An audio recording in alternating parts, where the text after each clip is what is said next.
All right, everyone. We have a special BRAP rant this morning.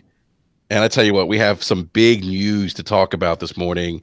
I initially this rant was going to be about, and it will towards the tail end if we get to it, I hope, about Nintendo and cardboard.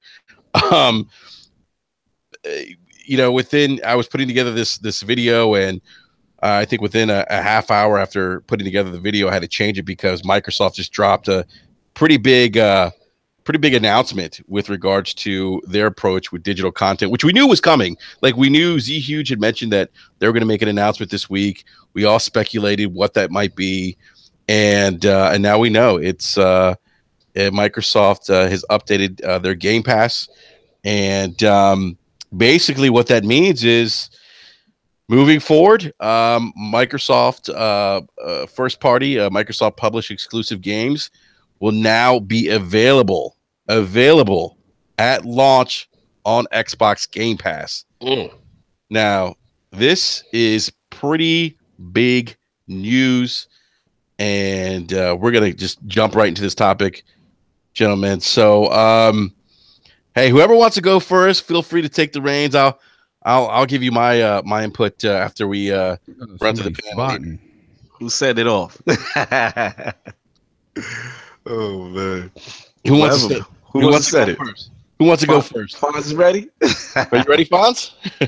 Fonz is ready. I think Fonz is ready. Did we lose Fonz? We lose him.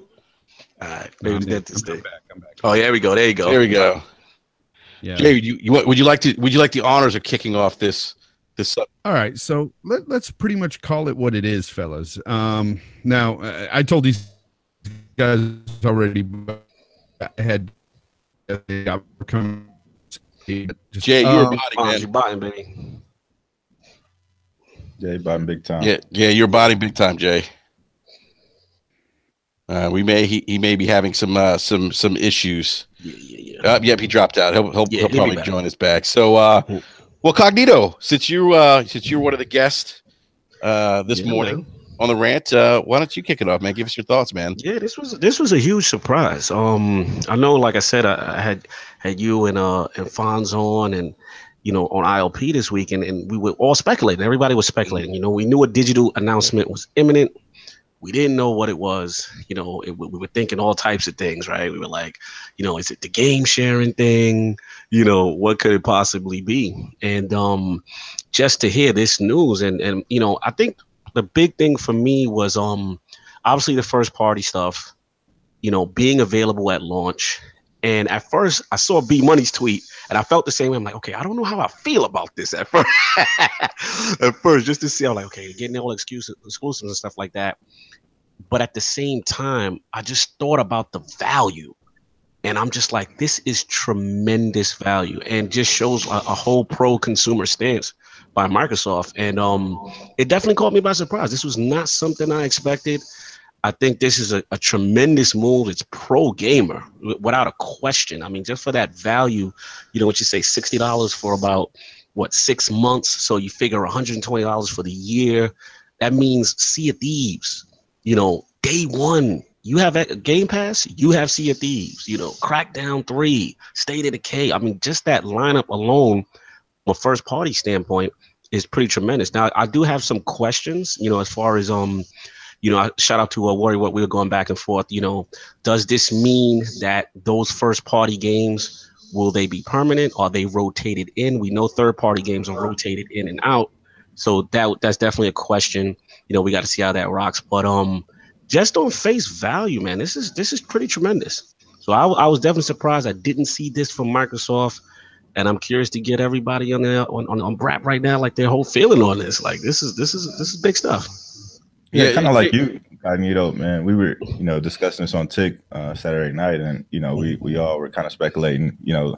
Was it the game sharing thing? Was it trade-ins? What could Microsoft actually be doing with this? Mm-hmm. And this announcement was pretty huge.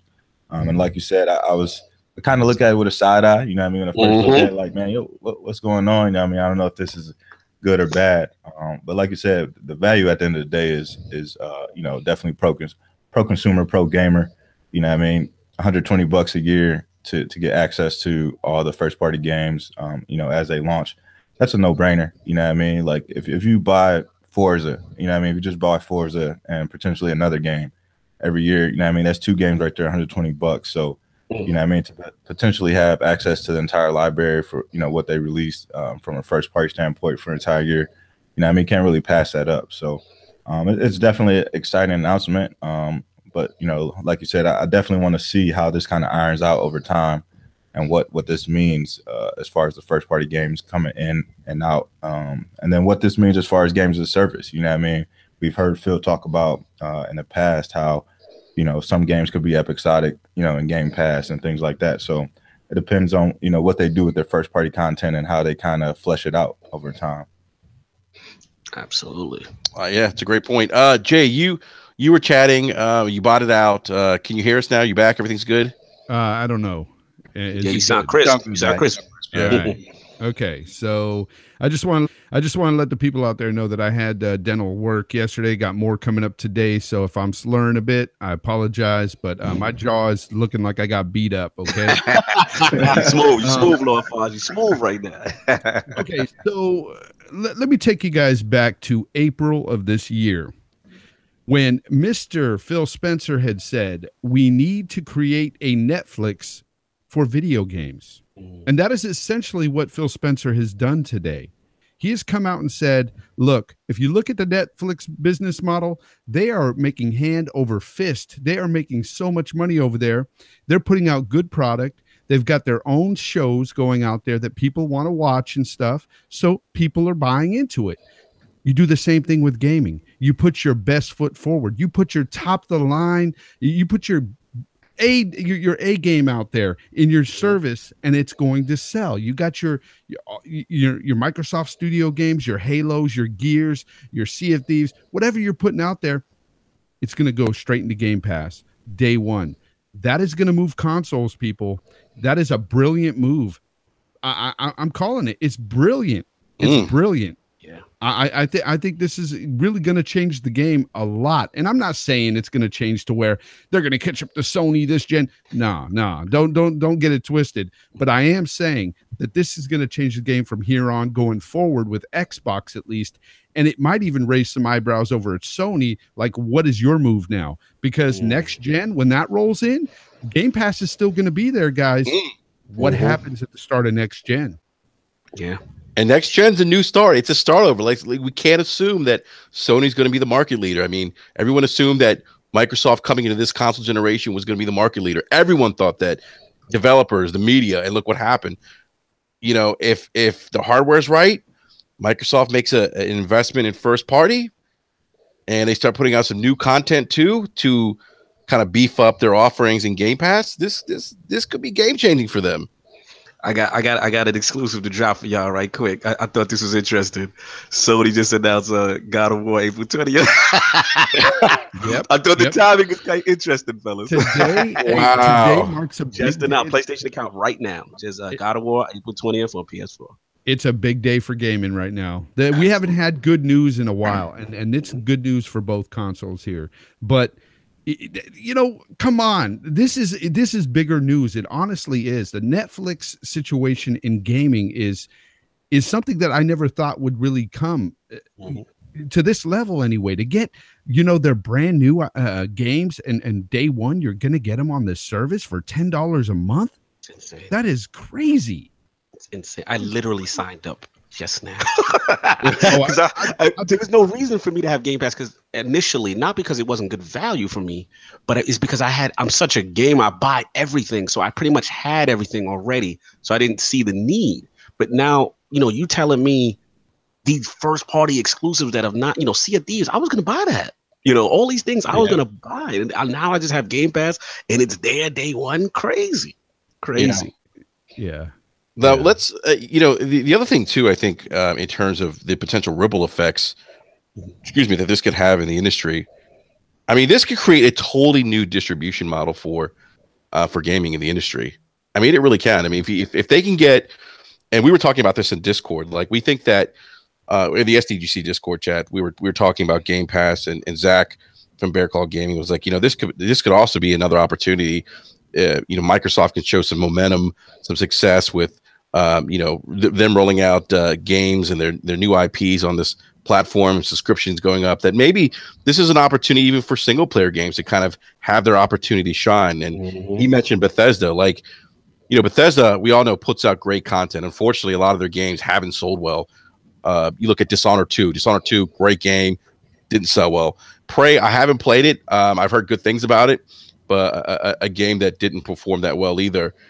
And if Microsoft can somehow get those like a publisher like Bethesda on board and kind of offer those their exclusives on there, I think that could be a win-win for a publisher that's maybe struggling to get some traction or get gamers getting the eyes of gamers on some of their content that's great, that's for whatever reason underperforming.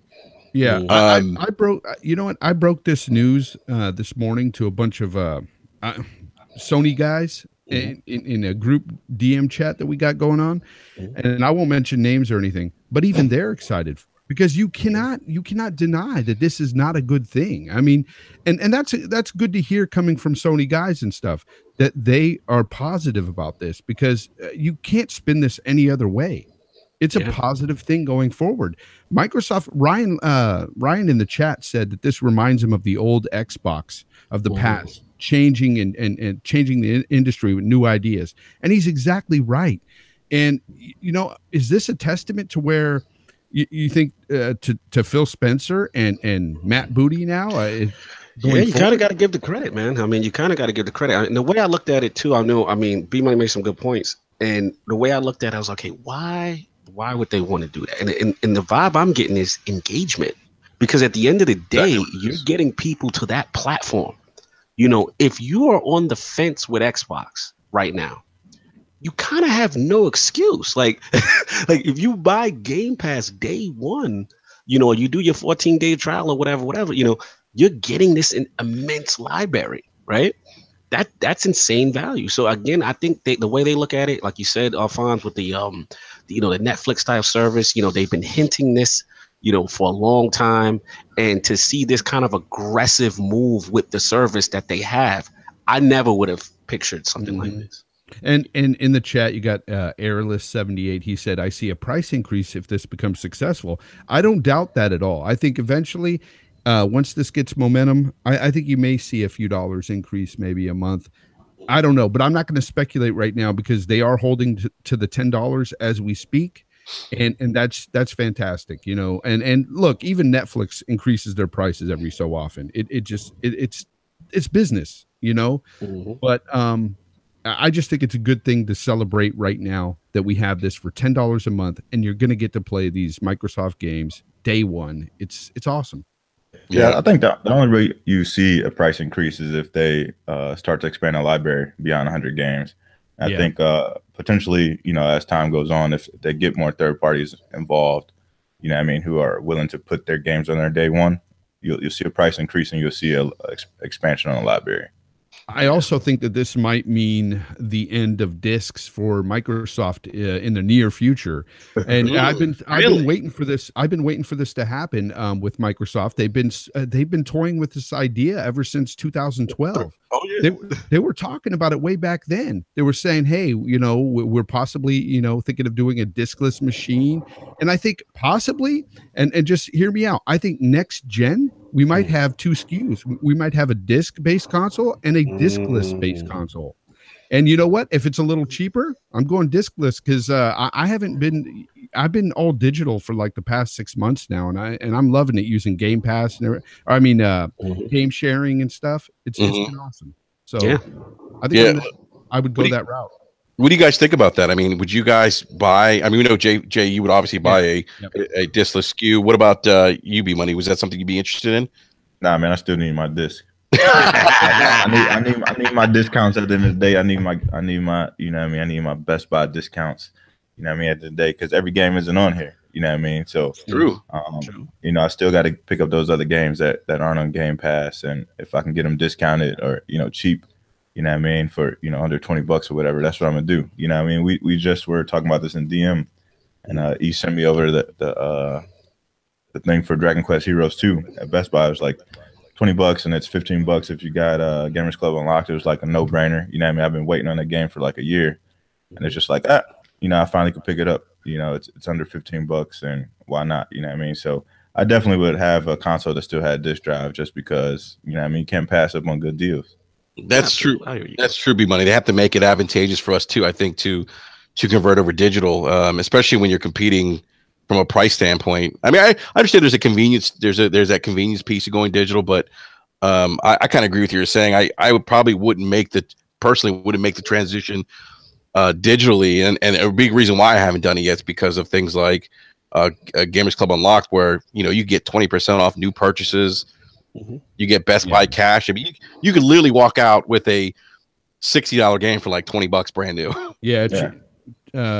Chief in the chat's talking about how we're just agreeing with each other on the whole Netflix idea for gaming. I would love to hear the other side, if somebody's got a good argument against it, but I really don't see one. I mean, but I'd love to hear it. Yeah, I mean, I guess the question, like I said, I'm curious to see if the first parties, because we know the third party stuff in Game Pass rotates in and out.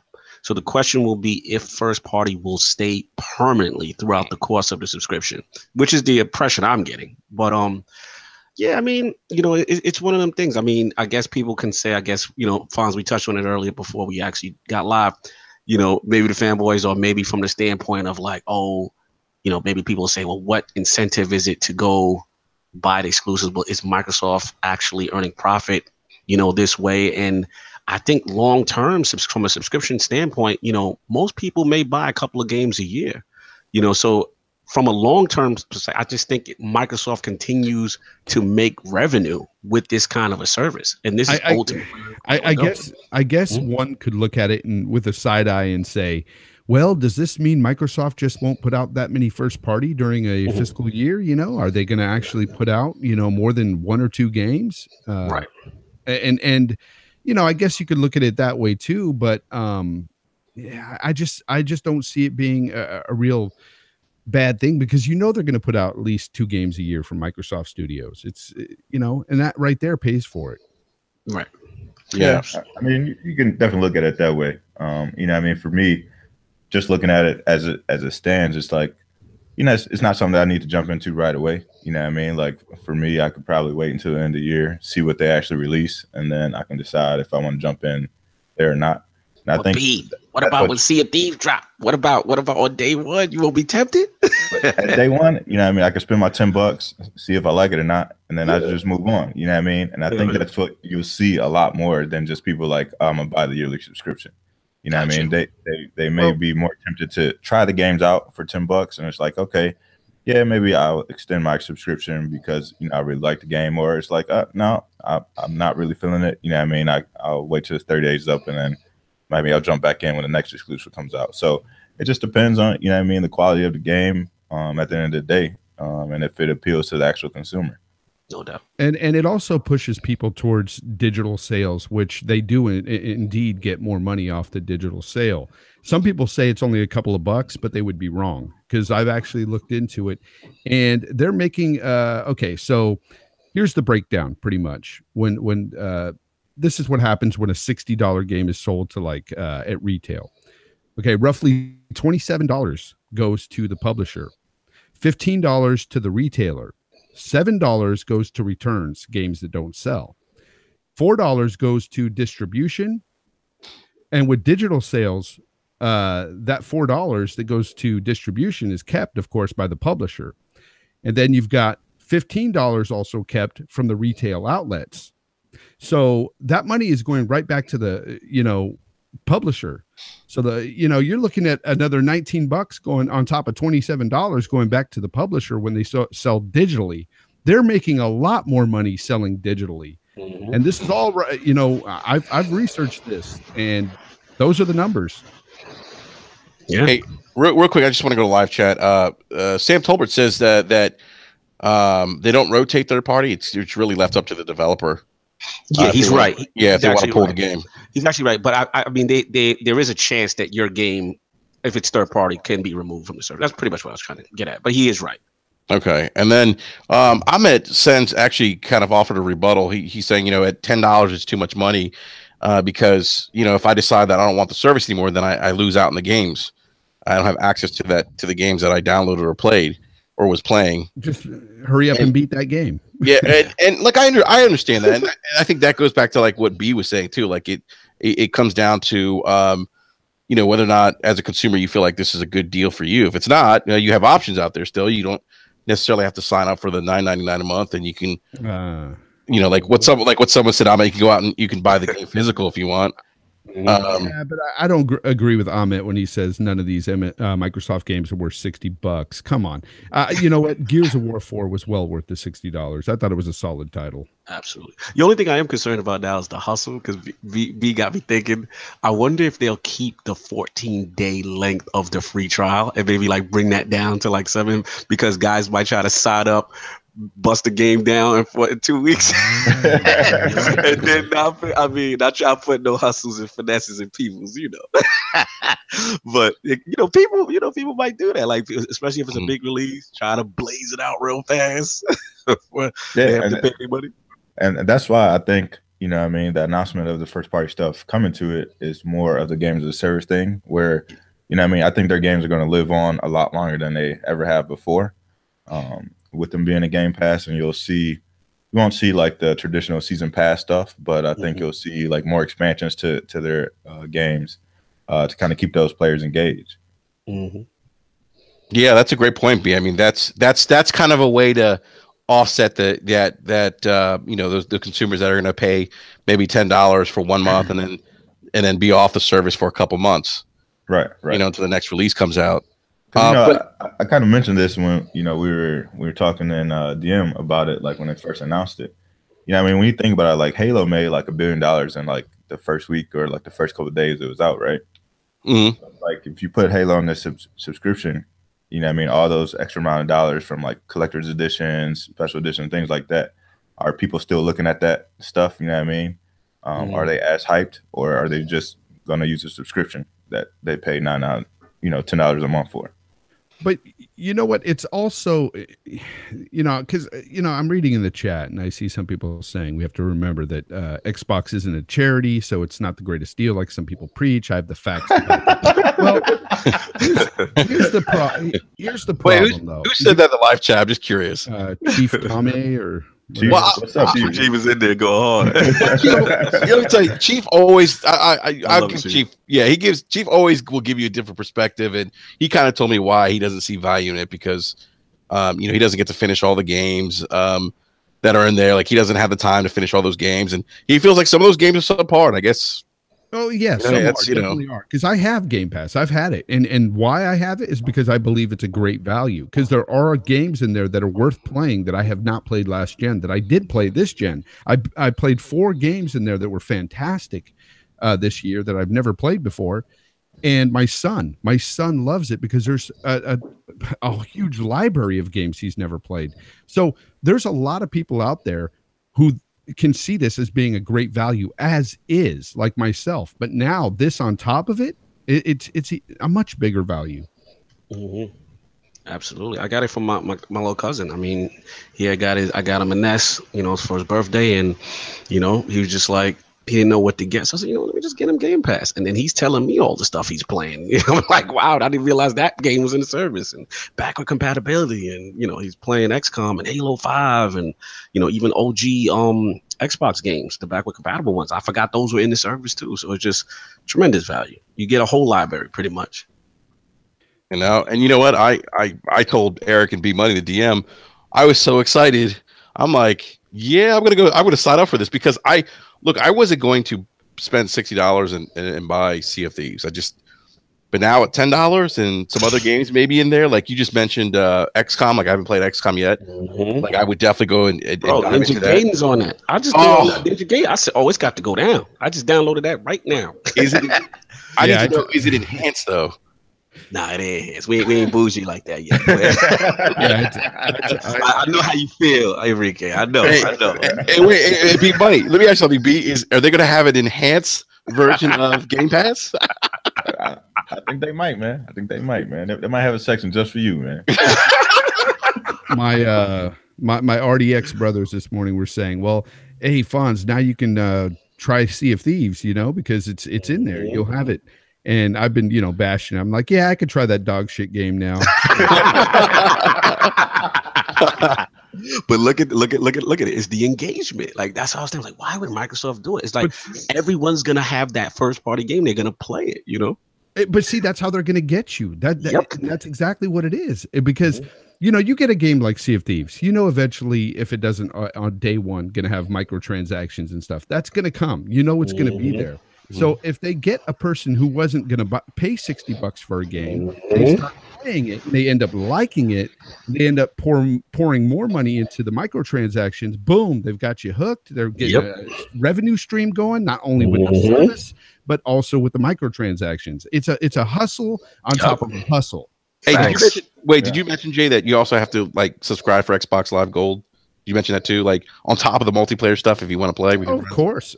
Yeah, so, you're right. It's a hustle, and it's look. I can't get mad at the hustle. It is a brilliant way for them to drive additional revenue outside of we got to get this hardware in people's houses and solely relying on hardware and software sales. Now you're adding this others, and I said this to B, the DM. I was like, imagine if they sold, what did I say, B, like 10 million. They got like 10 million subs at $120 a year. Yeah, that's what, 1.2 billion. My math right? In revenue, does that sound right? Yeah, with the Xbox Live sub, yeah. No, if they just got 10, I'm just saying if they got 10 million Game Pass subs at 100, because it's what, $10 a month. Say for a year, 120 times 10 million is about 1.2, right? 1.2 billion. They're gonna make money. That's a lot of money. Now, I guess my other question is, gentlemen, does this mean that? And I get the engagement piece. Like they're going to have to create content that keeps people locked in, right? They want to keep that high level of engagement to keep those Xbox Game Pass subscriptions up. So does this mean that we're definitely not going to see like story driven narrative content from them now? That it's just basically done? No, I don't think still see it. No, I don't think it's done. Just be episodic, like Phil said. I think I think once like I said, I think they'll have, once Fable comes out, there won't be like a season pass, but I think there'll definitely be like expansions. You know what I mean? Like they'll have like a year 1 expansion or a year 2 expansion where they just keep that game going until like the next one comes out. Kind of like Hitman. Yeah. I think you'll still see like story driven stuff. It won't be in a traditional sense. Yeah. Gotcha. I can see that.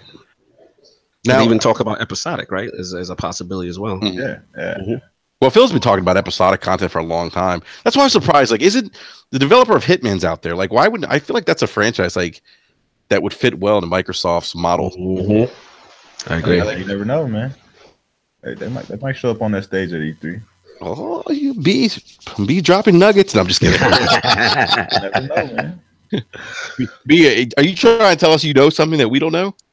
I ain't saying nothing. Man. We got that exclusive. Okay. Oh. All right. So I tell you what, B, I'll say this, man. I got mad respect for you because when it comes to industry stuff, man, you've been dead on a lot about a lot of things. People, man. I tell people. Yeah, B be on his grizzly. I'll be peeping him. I'll be like, yep. I remember when B said that. Yep. I'm like, where did I hear this before? Oh, B Money. That's right. So Hitman E3. Okay. Interesting. Ryan in the chat says they could add movies and stuff down the line too. And who knows? But I'm just saying, I know that Phil Spencer has been wanting Netflix for games, and that's what he's doing right now. So I'm happy. So the other thing too, I'm wondering, you mentioned movies. Do they go back to TV content? Because remember the big deal with when they revealed the Xbox One in 2013 was they were going to add like original TV content for some of their big exclusives or big games. There was supposed to be a Halo game. I think Steven Spielberg was involved in. They're still doing that. Are they still? Is that still okay? So they're still doing that. But do you think that will be eventually incorporated into this service? Where they start? I don't know if they go down that route just yet. I mean, maybe sometime next gen. Just because, like, they don't want that stigma to come back out like TV. You know what I mean? So, like, I can see that definitely in the future. But they would have to re-roll out that that whole messaging, you know what I mean, for that content. And I don't know if it would be a separate thing, you know what I mean, from Game Pass, or if they have to change like the whole branding of what Game Pass is. Because I've always said, like, I felt like they could, you know, add the music stuff in there, you know what I mean, and add some of their just the other digital content that they have on the console and just make it all part of one Xbox Live subscription. So that, I mean, they could do that with Game Pass and add just different content to it to kind of expand it further. So let me ask you guys. Let me ask you guys something. With the additional revenue stream here, let's just say this thing takes off, right? As gamers, should we expect them now to? And you know, I think everyone here has been critical. B-Money, I know you and I have. I've been very critical on BRAP about the need for them to invest in first-party studios, maybe new content, you know, outside of Halo and Gears.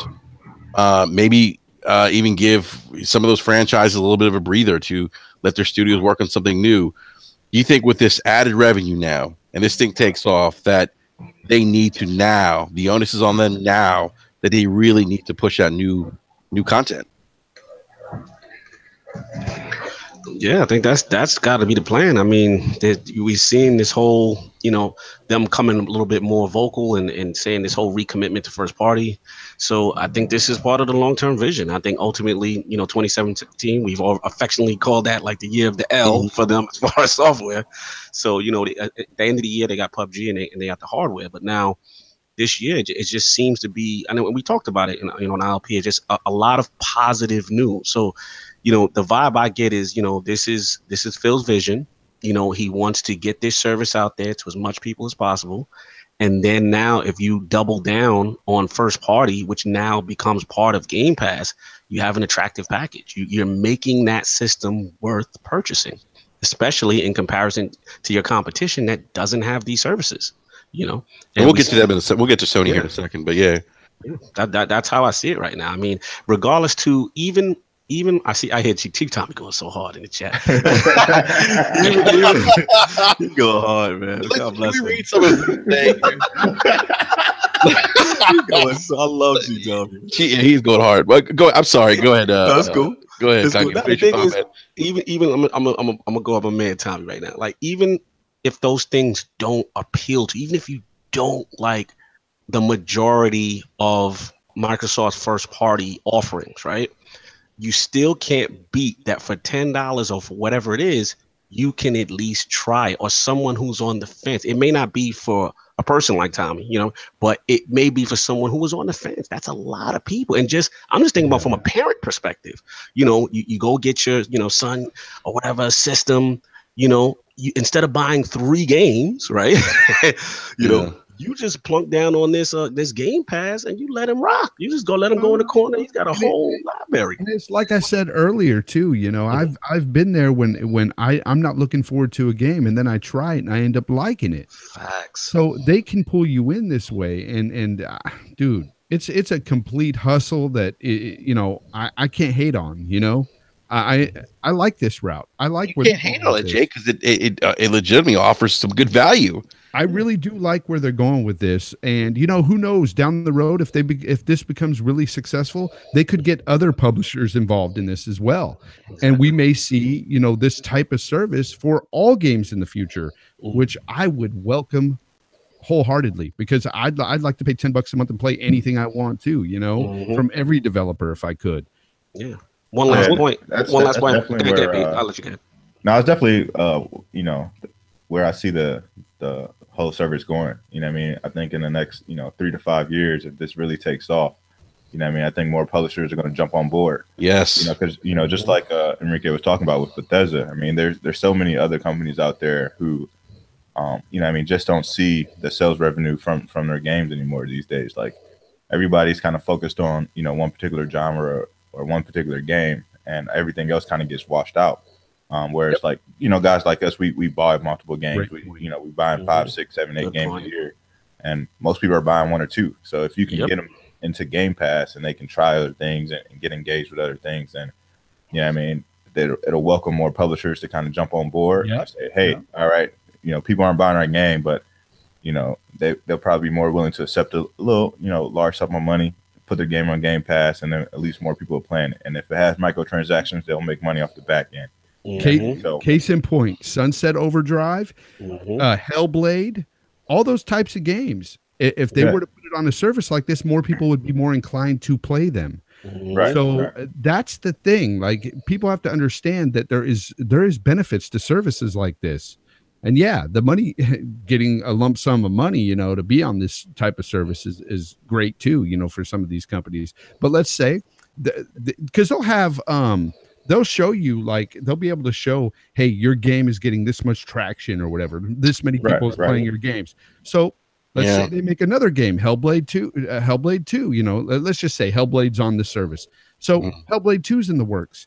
Well, you're going to have to come and give them a lot more money to put it on your service, because a lot more people played Hellblade 1 on this service, right?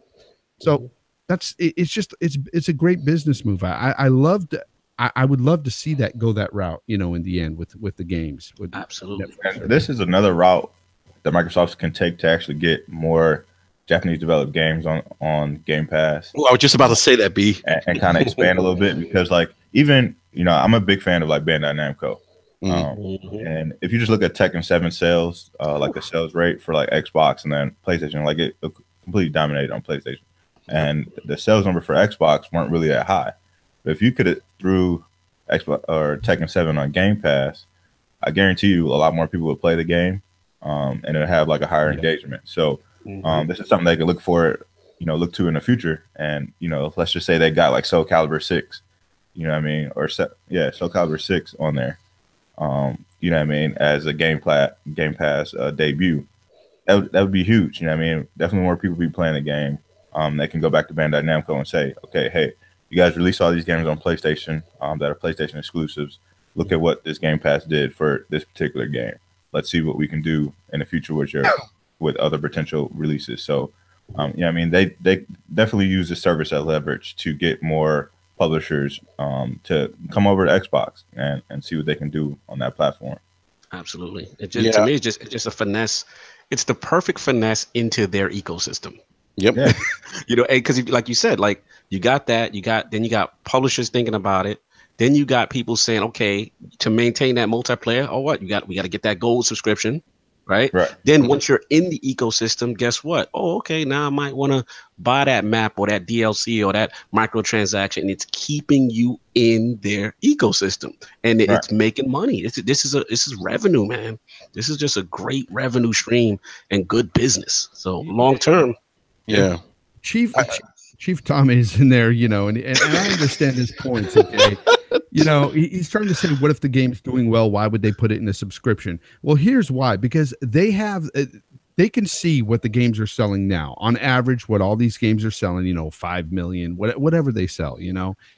And if they're getting a lump sum of money, if they're getting a big chunk of money, and it equals the amount of what they would naturally sell if they were to be in retail, they probably do it, you know. Why not? It'd be less of a risk for some of these developers to put it in a subscription-based service. You know, case in point, like I said earlier, you get a game like Hellblade that didn't do well, or Sunset Overdrive. Those games would have done phenomenally well in a service like this because more people would have played them. You can say the same thing for the upcoming Metro game. You know what I mean? Like, a lot of people didn't play like the two first games on from Retro. You know what I mean, on Xbox, and that's why it's always on sale. You can get like the double packs for like $6. But if you threw like the new Metro up on Game Pass, you know what I mean, definitely more people would be interested in playing the game. You know what I mean? So you know, they could definitely use that as leverage, and it's absolutely to see what happens in the near future. You got me thinking. Because I'm just thinking I remember when we had Bill Stillwell on the show, and we asked him about backward compatibility and why certain titles and stuff like that get added. A lot of it is marketing. So just think about, like you said, for example, like Metro, the new one we know is coming out. You know, they can add the older ones right before the release of the new one to get you hype as far as into the Game Pass service. You see what I'm saying? Right. Like as far as what's rotating in, you know, into the service, just little things they can do to try to generate interest for a new title and stuff like that. Yeah. And I think B, you were saying this earlier, from from a partnership perspective and trying to develop those partnerships with the developers that, like you said, the Japanese developers or maybe developers they don't have maybe stronger relationships with that Sony might have. This is a great avenue to say, hey, if they can come with data, they can come with data saying, look, here's a third party developer or publisher we have a relationship with. They brought their game A on our platform, and this is the level of user engagement. It's much higher than the game that was sold physically or whatever the case may be, right? If they can show that data and point to that, it's a great way for them to build relationships and even to potentially, who knows, down the road, maybe even potentially start getting exclusive content there now. Because they have that data that shows, hey, when third-party developers put their games exclusively first on Game Pass, there's a higher level of user engagement from our subscribers. Yeah. Now I want to answer this gentleman, GMG Jez 77. My mic is. He's just he's worried about the distribution model. Will this impact the game design, loot crates, all that stuff, right? Well, I wouldn't even worry about that because it's already impacting our games now. As is, when you pay for that game at retail and bring it home, you're riddled with loot crates and stuff locked behind stuff. I mean, the gaming is going that route anyway. We're already headed towards an all loot box and bullcrap system. It's there. It's already out there. So I think that point really it doesn't worry me. It's already something that's been pissing me off now. Yeah, you just got to choose to jump in or jump out. You know what I mean? Either you'll be a part of that or you ain't. You know what I mean? So either you're gonna buy microtransactions and buy loot boxes, or you choose to ignore all that and enjoy the game for what it is. What do you think about Jez's other point where I seen his tweets earlier, like he more concerned, obviously we know Microsoft is promoting games as a service. So another fear that I see people putting out there, the minority is saying that, okay, well now what if just everything's on an Xbox app and you can get that anywhere? Like, you know what I'm saying? So to speak. Like, do you think long term this is kind of the setup, so to speak, the Trojan horse to get Xbox as a service on other platforms? I think so. I think it makes definitely. But look, it makes sense for them. Like when I see people get upset like that, they're expanding into other platforms. It's like, why get upset? Like, it's they're a business. They're in the business. They make money. Look, you got to remember something. Like, and I've said this before, they got burned big time with Apple and Google when they beat them to the punch in the mobile space and the services space in mobile with entertainment, music, right? They don't want to miss that boat, and they're at a point now in gaming where gaming really hasn't progressed, let's say, digitally like the way movies have, the way music has, right? They don't want to miss the boat this time because there's an opportunity for them to make a lot of revenue off of that. So I don't understand. Like I would say this a long time. I think they're heading that direction. I think that you're going to see. I'm telling you, don't be surprised if you see, and people are going to be like, "Oh my God, how can you say this is gay?" Don't be surprised if you see the Xbox One app or Xbox app on the PlayStation dashboard one day. That's why I told you, man. Like, people, they don't see the writing on the wall with all this stuff, and it's those people that aren't opening their minds or eyes or ears listening to what Microsoft's been saying for years now.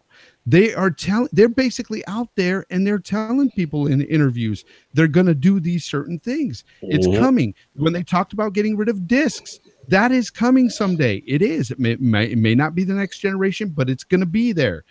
They want to go all digital. They want to do it this way. Game Pass is the start of all that, and now you're going to have this Netflix service.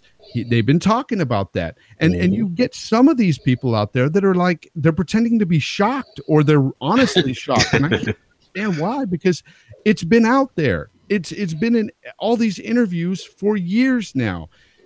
It makes no sense to me. All it tells me is that some of these people just want to hold on to their brand loyalty so much that they don't want to see them expand elsewhere because they can no longer fight over plastic.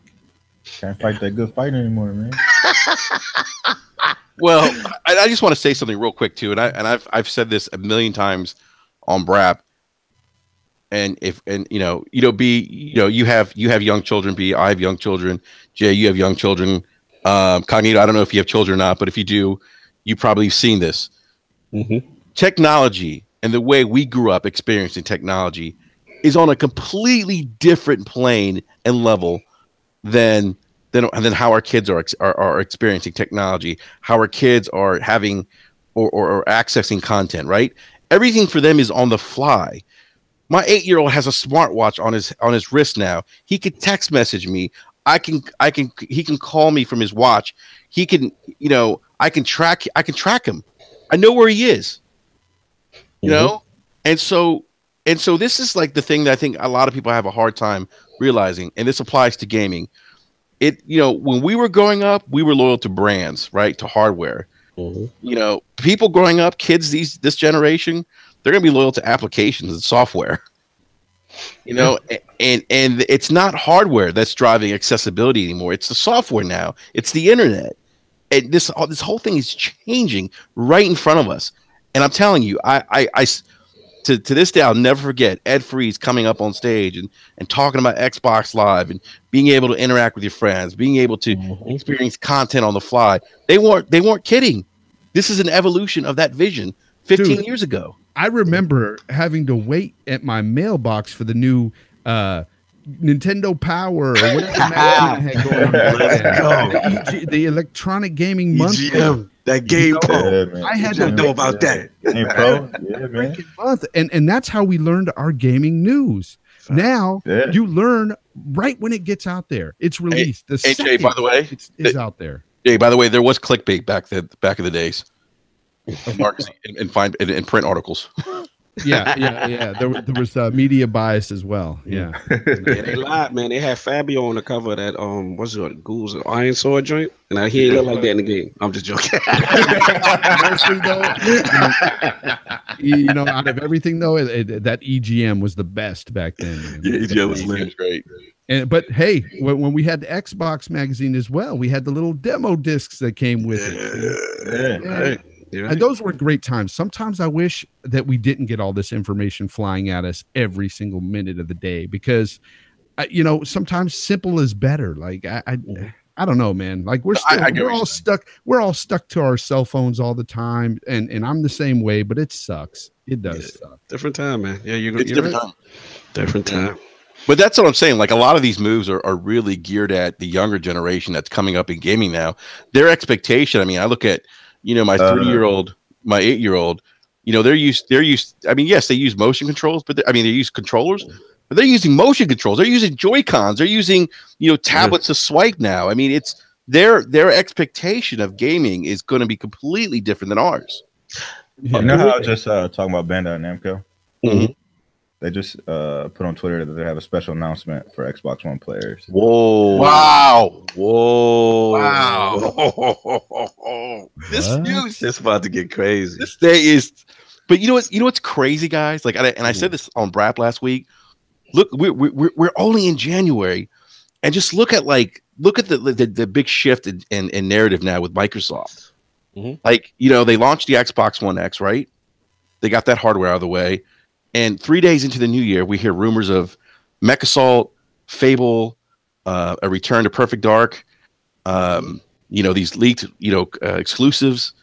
Now we have this big update with Game Pass. Now we have Bandai Namco dropping news for Xbox One owners. I mean, the shift, the change has just been like this has probably been the most excited I've been about anything Xbox related in a couple years. Yeah, I mean, just look at the contrast between 2018 and 2017. What were we talking about around these same times? What is the lineup for Microsoft? Scalebound got canceled. Conversation. Yeah, it was. Like I said on the Iron Lords podcast, we called 2017 for Microsoft the year of the L. It was just so much bad news. Well, can I ask you guys something then? Go for it. Do you think that they, coming out with this news today about Netflix style gaming service, do you think they're going to have anything big to announce coming out this year at E3? Yes. I think there's potentially 2 big announcements at E3 that come out this year. So right. B, when you say there's 2 announcements, are you saying that you are aware? I love it. Just try to get that boy to snitch. And I ain't saying nothing, man. I have a feeling. Big announcements. I'll tell you what. That should be coming out this year. I have a feeling. I have a feeling they'll make a big announcement that'll excite a lot of people. Mm-hmm. But one announcement that will excite some, won't excite me very much though, is if they drop Halo 6. After Halo 5, I'm not all that excited for a new Halo. I'm just not. I mean, if the direction is right, we got to see it. I mean, maybe they did announce it, but it might not be ready. But I hear what you're saying. 5 definitely rubbed me the wrong way narrative wise. Mm-hmm. I had a quick question before I lose my thought. I want to know does anybody have this? B, I was going to ask you, is Game Pass right now available on PC, or is it an Xbox exclusive service? It's an Xbox exclusive service, but if there's a Play Now or Play Anywhere game on there, I think Record might. No, Gears is on there too, but okay. I don't know if you can do Gears. I know Record has been confirmed that you can do it to Play Anywhere. Okay, because I'm curious to see if PC owners can get in on this with Game Pass. Because the Xbox community don't like that. Yeah, I would assume that they don't like PC touching them games. Like if Game Pass didn't have like 360 and OG Xbox games in there, I think it would definitely be on PC. But I think the reason that it isn't is because it has those other games on there. I think that, and if it remains that way, I think that's kind of a big deal to force the consoles to be sold. If that's a service exclusive for the most part to the console, that's a big deal for console sales to drive the revenue again. Big deal. That means you got to get an Xbox to get that. You know what's amazing? We have one dislike. This is good. Come on, y'all. We talking real talk. Hit them likes, Brad. Out here bringing it, man. Fonz bringing it. Beat Money bringing it. Them likes, y'all. Come on now. Well, let me ask you guys something. What does this mean for Sony now? How does Sony because Sony's looking at this. I mean, does Sony need to rework their approach now on like PlayStation Now, backwards compatibility? Do they need to counter with their own Netflix type service?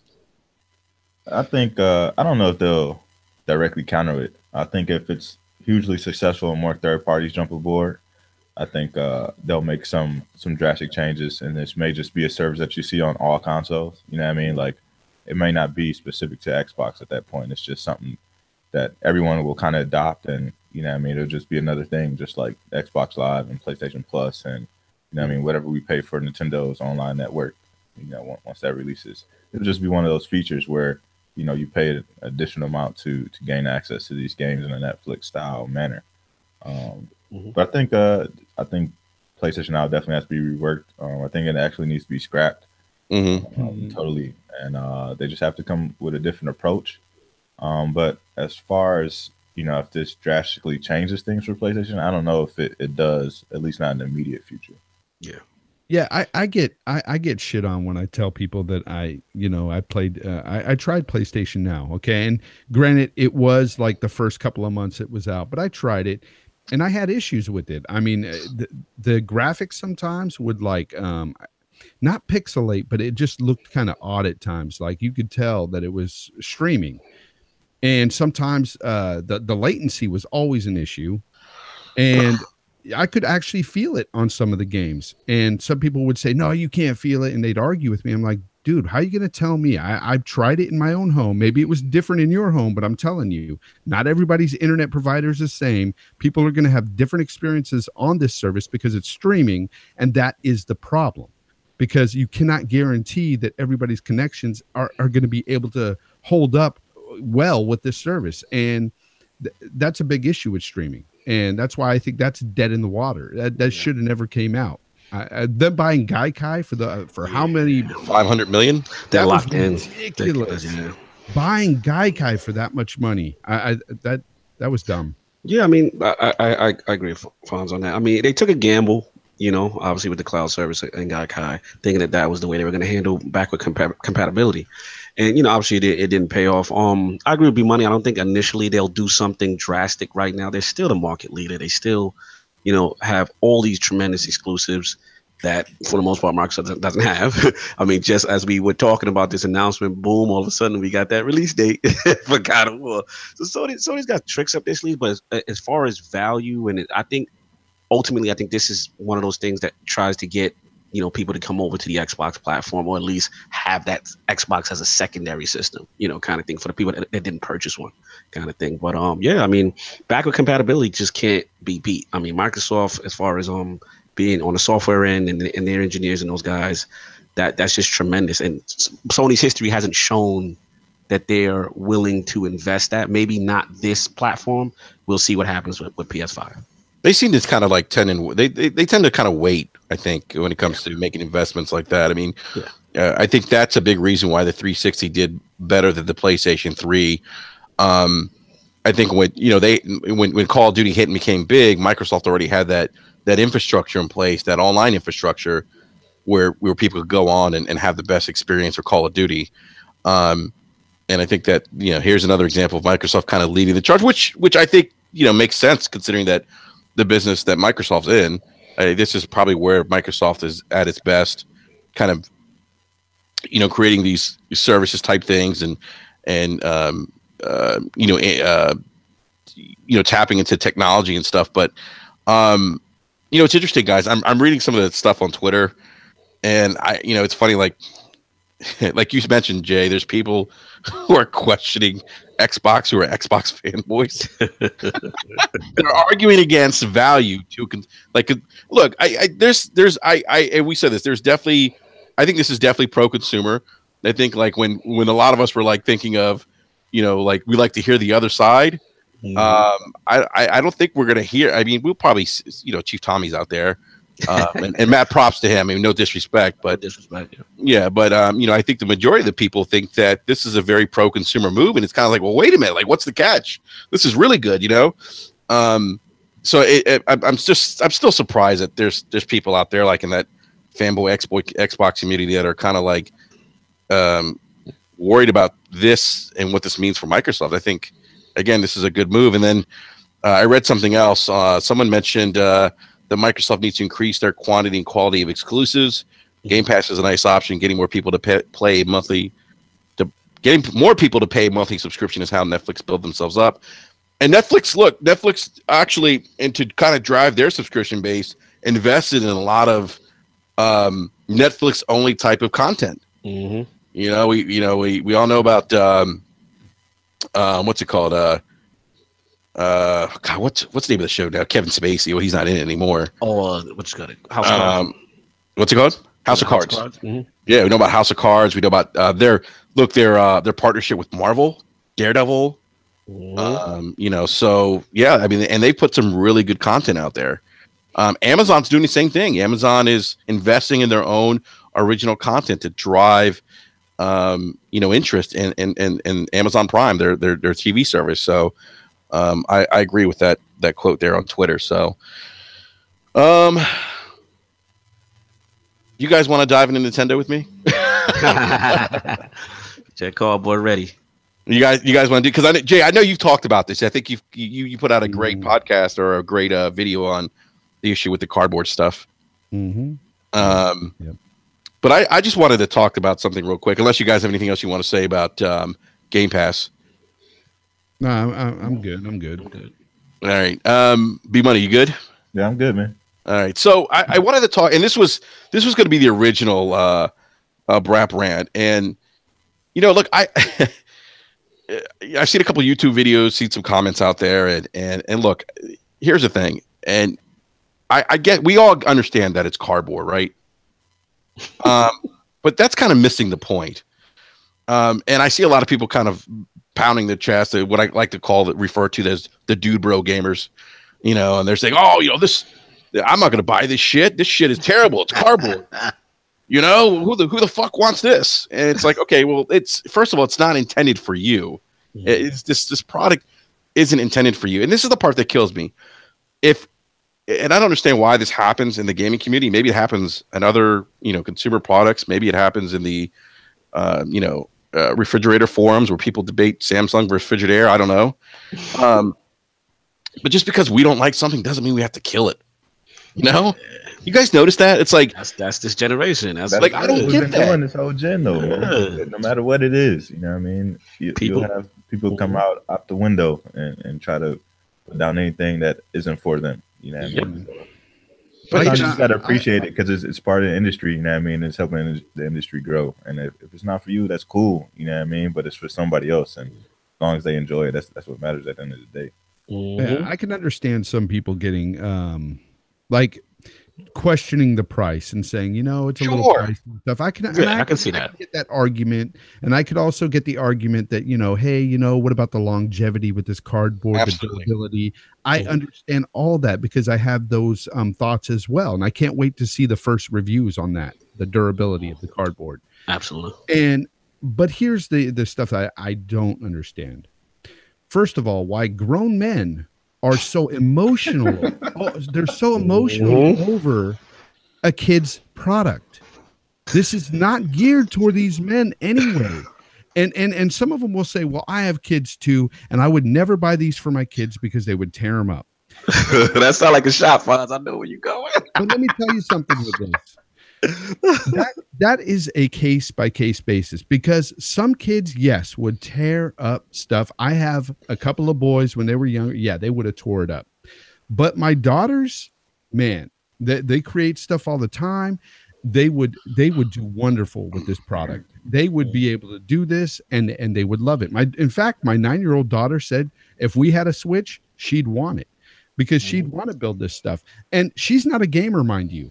But she would do this and try this. And this is exactly what Nintendo's trying to do. They're bridging the gap between teaching your child to be creative and promoting that, but also bridging that gap to, using video games and using a console. And that would get new gamers involved. That would get little girls playing more video games. It's a smart tool. It's the fact that it promotes creativity and imagination and all that just speaks volumes to me. Because when I was a kid, and that's what my video was about, I thought back, because when I first saw it, I was just like you guys. I was like, it's cardboard. Come on. But then I said, you know what? When I was a kid, I played with cardboard. When I was a kid, I drew wheels on the side of cardboard. I had my brothers push me around in cardboard. I had a racing car, damn it. That wasn't just cardboard. That was a racing car. So we used our imagination. We were creative and stuff. And that is what Nintendo is bringing back to kids. And I have no problem with that. That is fine. And for some people, $70 might be too much. But to others, it's chump change.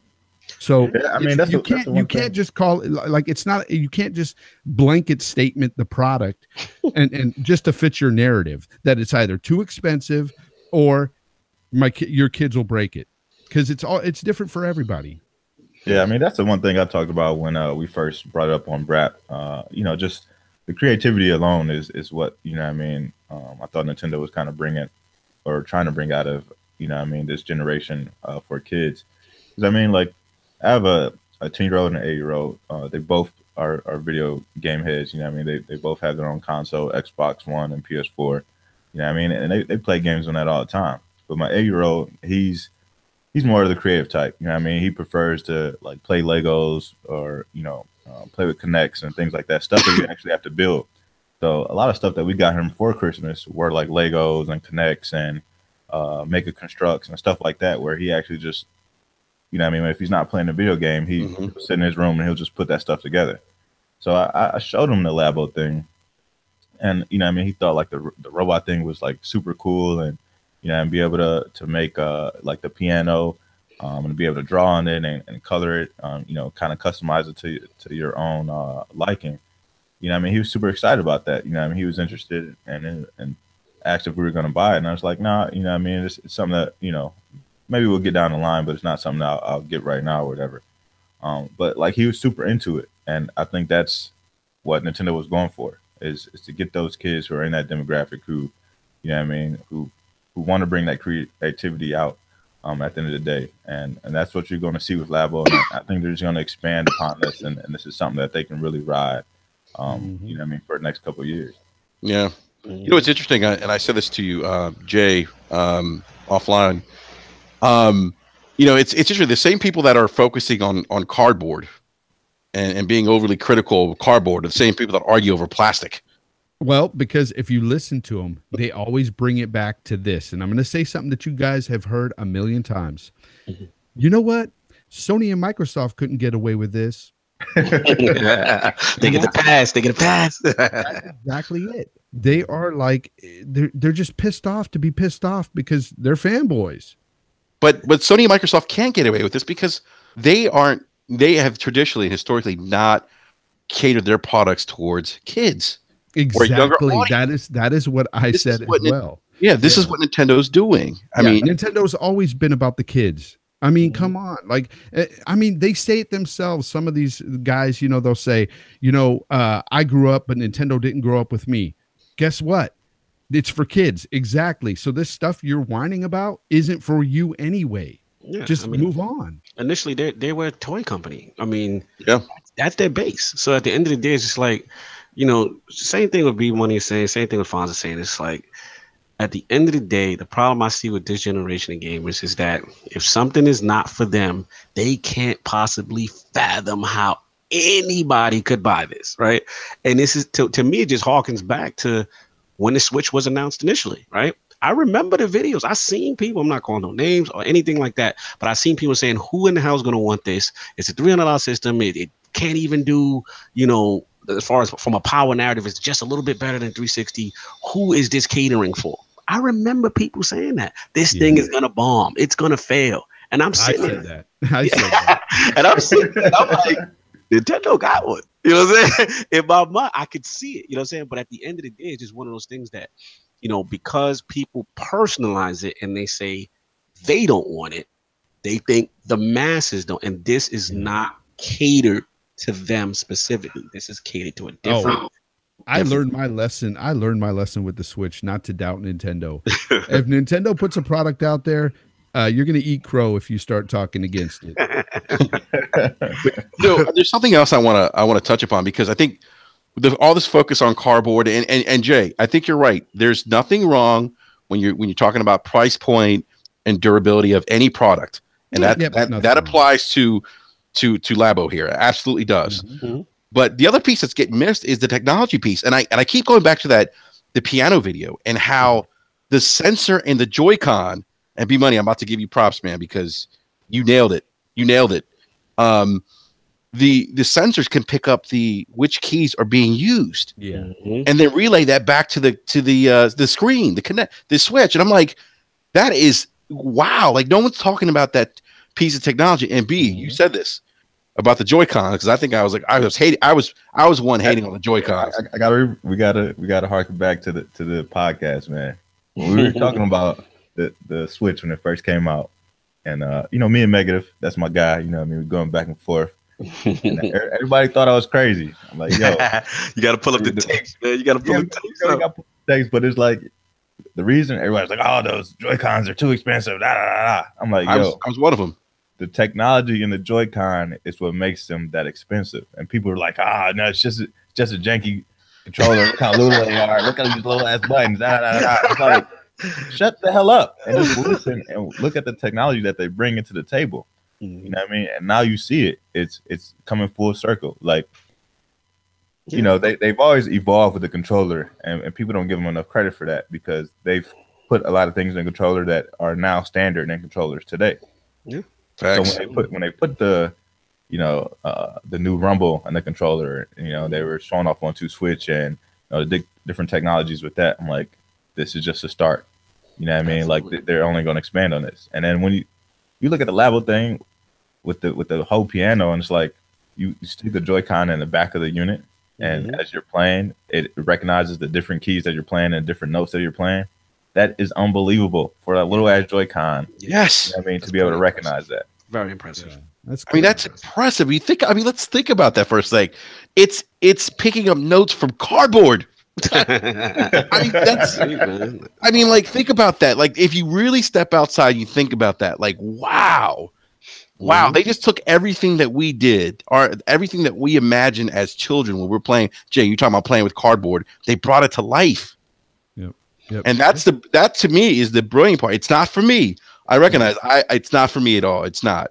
And I had the same reaction that you guys did. I'm like, what the hell is this? This is crazy. People have to look past the cardboard aspect because kids will be looking past cardboard. They're not seeing cardboard when they're hitting those keys. They're seeing a piano. They have imagination. Facts. These people aren't putting themselves in that child's head, you know? And that's all you got to do is think back to when you were a child. You didn't look at the cardboard that, oh, that's just a box. No, that was my car. Okay. I drew wheels on it. That was my car, you know? Facts. Kids have that imagination. And that's why I think this is going to sell like hotcakes. I think it's going to do very well. Again, the only question I have is the durability. We have to see the reviews. I want to see just how much punishment these things can actually take. You're looking at not only cardboard, but you're looking at rubber bands and strings. So and let's not forget, it's not just cardboard. You are getting like you're getting mini games and you're getting multiple like cardboard cutouts for the mini games. Yes. You know, the robot one's the most expensive. You know, that's like $80 with the game and cardboard. The other thing I'm interested to see is regarding durability. Like, how much is Nintendo going to charge for if they offer replacement parts? Is it going to be like, I know IGN speculated like $10 to $20, you know, but that's another question that I have. I mean, there's obviously, I think, legitimate questions. No, absolutely. You know, but I think to totally trash this thing is ridiculous. And the focus on the cardboard and not realizing that, look, it's not intended for adults or the mature gamer. This is for kids, and it's just silly to argue over a toy. That's a toy, you know. For kids. Let's not forget, they get to color it, they get to make it their own, they get to put stickers on it, whatever they want, you know. I'm telling you, little girls are going to be all over this. Yeah, it's going to be interesting when we, like I said, if we revisit this, you know, 6 months down the road, and just to see, you know, what happens, you know, how does this thing take off? And like you said, there are legit concerns. We're not going to ignore them, you know, with the price point and the durability. But it will be interesting to see 6 months down, like, how this thing does, and then what people are going to say. At one point in time, people were carrying around pet rocks. Okay, so I don't know. You know what's crazy is that shit actually sold well. Yeah. And sea monkeys. Don't forget about those. Yes. Yes, sir. Yeah. Well, they got us paying for.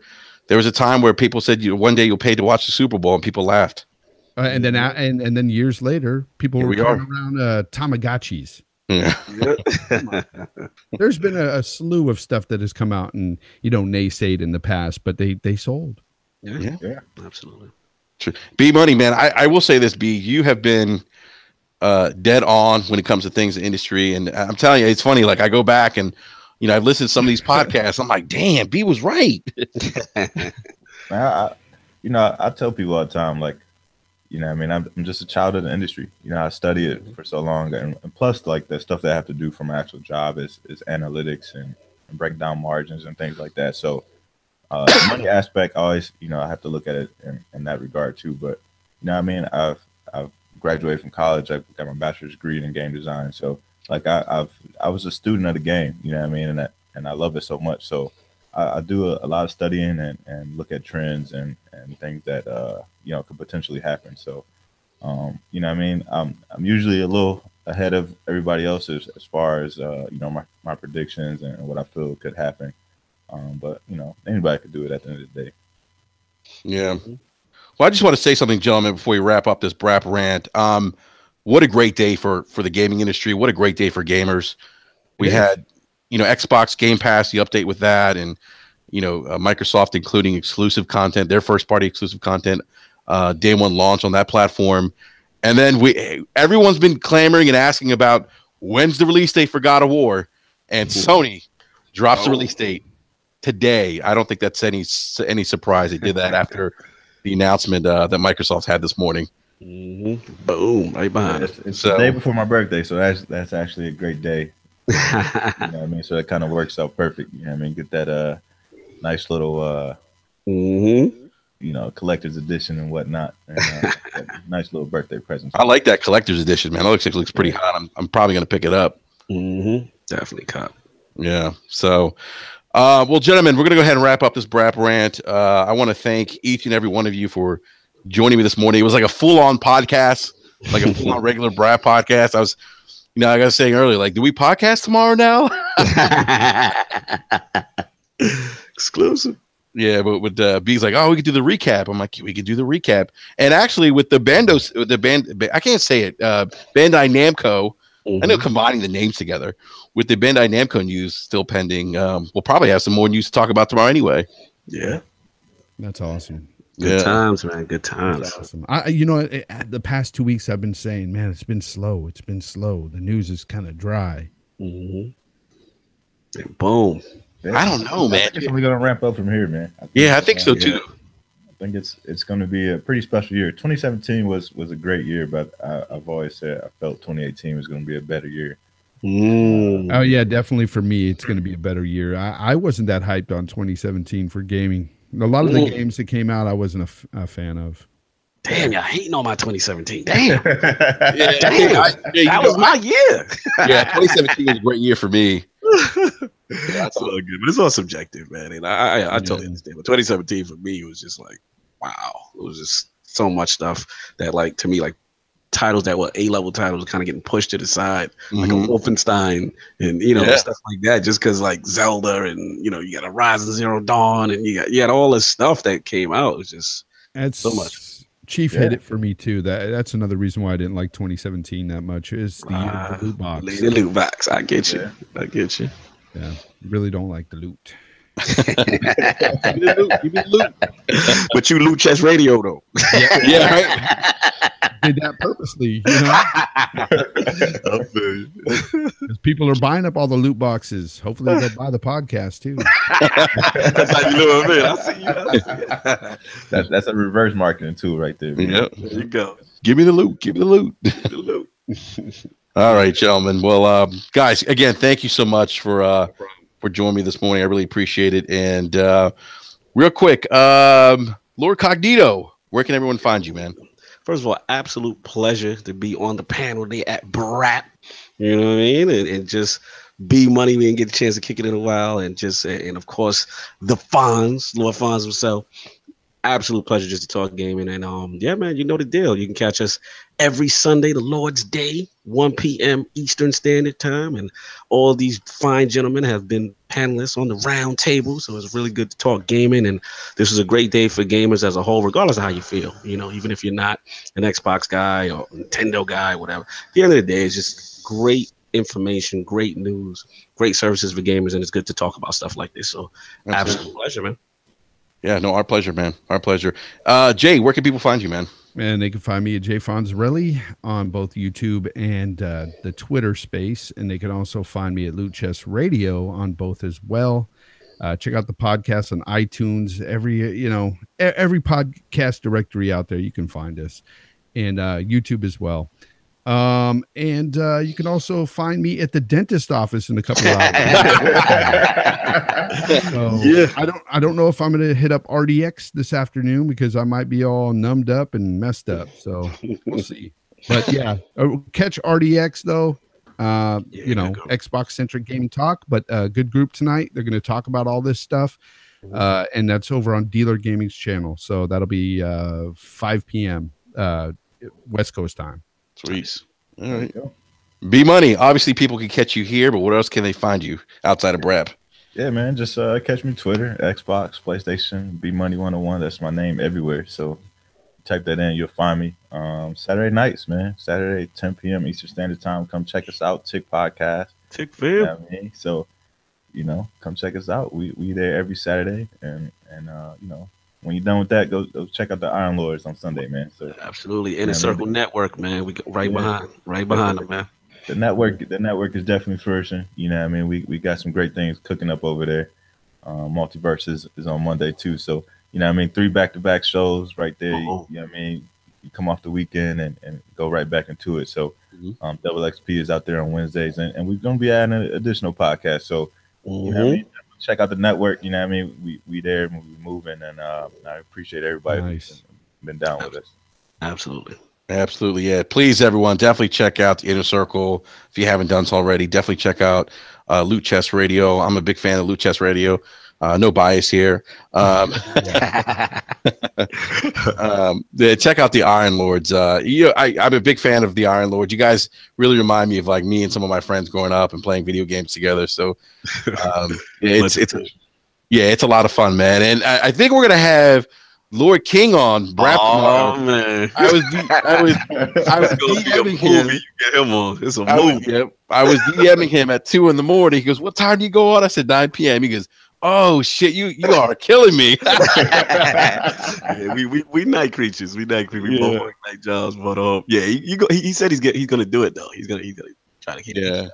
So we look forward to having him on tomorrow night at 9 p.m. Eastern Standard Time. Don't forget to check BRAP out. We'll be doing a recap and talking some other gaming related news as more news drops today. So everyone who stopped in the live chat, thank you again. Appreciate all the comments. Chief Tommy, we appreciate you giving us a different perspective. Always refreshing. You always get a different perspective, man. So appreciate the feedback and all the feedback in the live chat. Next time we should have Crap Gamer on. We'll get a different perspective. Yeah. It wouldn't hurt to ask, right? Yeah. So, boy, Dan started that one. Yeah. On that note, Ryan Landis is laughing. By the way, Chief Tommy said, "Oh hell no!" That's savage right now. And, yeah. So, all right, everyone. Thank you again. Hey, remember hit that like button and subscribe if you haven't done so already. Trying to grow this channel to get to 1,000 subs. Yeah, hit that sub, y'all. Come on now. We out here, BRAP out here putting out good content, man. Yeah, thank you, man. I appreciate Iron it. Lords, they're they're all good, man.